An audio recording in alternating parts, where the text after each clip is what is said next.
আরেকজনে তো বুঝতেছে না কোদিক দিয়ে ফেস দিব।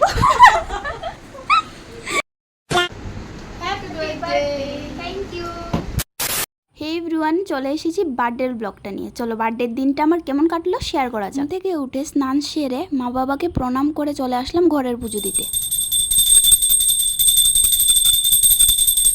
ঘরের পুজো সেরে যাব একটু মায়ের দর্শন করতে। তো রেডি হয়ে বেরিয়ে পড়লাম আমাদের ইউনিভার্সিটি সূর্যমণিনগর কালী মায়ের মন্দিরে। এর এখানে গিয়ে সত্যি মনে অনেক শান্তি লাগে। আমার বার্থডের দিন সকালটা অনেকটাই ভালো কেটেছে। তারপর গিয়েছিলাম কেক আনতে। আমার কেকটা কেমন হয়েছে জানাতে কিন্তু ভুলো না। তারপর আমার দুই সখী চলে আসলো আমার সাথে দেখা করার জন্য। Hello, high. মহারানীরা কি করছেন? চিপস খাচ্ছি, সন্দেশ খাচ্ছি। আরে বার্থডে তো ক। Happy birthday.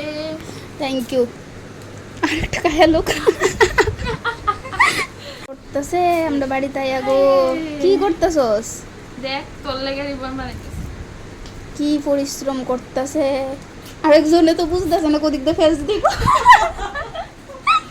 দেখ তোর লাগে কত কষ্ট করতেছে। ভালো ভালো বাচ্চা দাও, সদা সুখী রাখো।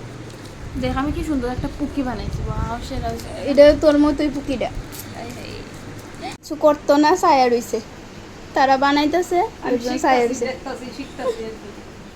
বান্ধবীদের সাথে অনেক আড্ডা করে বসে পড়লাম খেতে। খেতে গিয়ে তো দেখি মা বিশাল আয়োজন করেছে। মানে এটা জন্মদিন নাকি আইবুড়ো ভাত ধরতেই পারবে না। তারপর আমাকে আইবুড়ো ভাত দিয়ে আমার সখীগণও বসে পড়লো খেতে। Happy birthday dear Dipu, happy birthday to you. তারপর বসে পড়লাম কেক কাটার জন্য। এই যে তোমরা এত সুন্দর ডেকোরেশন দেখছো, এগুলো কিন্তু আমার সখীগণ করে দিয়েছে। Happy birthday, thank you. তোদের মন থেকে থ্যাঙ্কস আমার বার্থডেতে আসার জন্য, আমার দিনটা এত স্পেশাল করে তোলার জন্য। তারপর শুরু হয়ে গেল আমাদের কেক মাখামাখি। মানে বার্থডে হবে আর কেক মাখামাখি হবে না তা তো হয় না। তারপর আমার সখীগণ আমাকে জন্মদিনের গিফট দিয়ে দিল।